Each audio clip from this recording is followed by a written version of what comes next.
दुनिया में 5 ओशन पाए जाते हैं, जिनमें सबसे बड़ा पैसिफिक ओशन है। आप इस बात से भी अंदाज़ा लगा सकते हैं कि पैसिफिक ओशन कितना बड़ा है।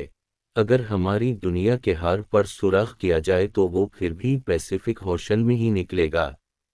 अगर पूरी दुनिया के पहाड़, जंगलात, रेगिस्तान को मिला दिया जाए फिर भी पैसिफिक ओशन उनसे कहीं ज्यादा बड़ा है, जो कि 16 करोड़ 17 लाख 60 हजार किलोमीटर पर मुश्तमिल है।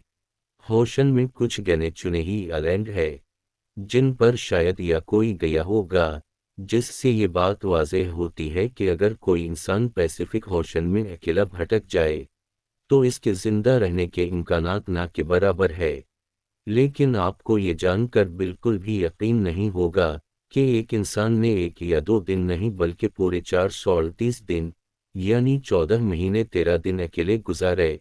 इस इंसान ने जाने अनजाने में ऐसा वर्ल्ड रिकॉर्ड बना डाला जिसको तोड़ने के बारे में हम और आप सोच भी नहीं सकते। होजे सल्वाडोर एल्वरेंगा नाम का एक बंदा था जिसने 438 दिन समंदर में अकेले गुजार दिए, वो भी सिर्फ एक छोटी सी बोट पर। लेकिन किस वजह से 438 दिन समंदर में गुजारने पर मजबूर हो गए, ये 2012 की बात है। मैक्सिको के एक गांव में जोस एल्वरेंगा नाम का एक बंदा होता है।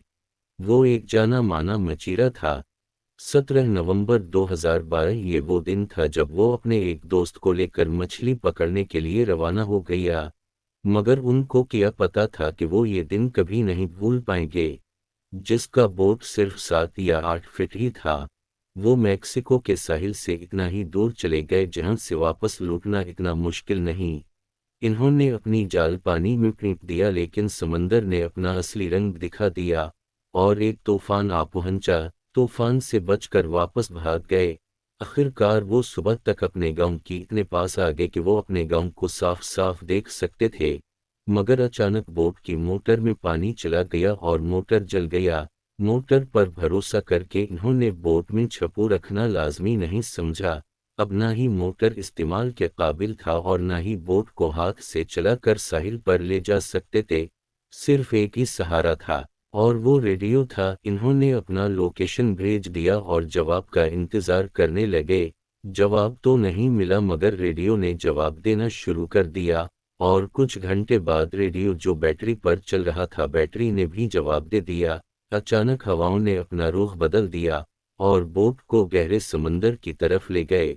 उनको ढूंढने के लिए सर्च ऑपरेशन किया गया, लेकिन उनका बिल्कुल पता नहीं चल सका क्योंकि हवाओं ने उनको बहुत दूर पहुंचा दिया था।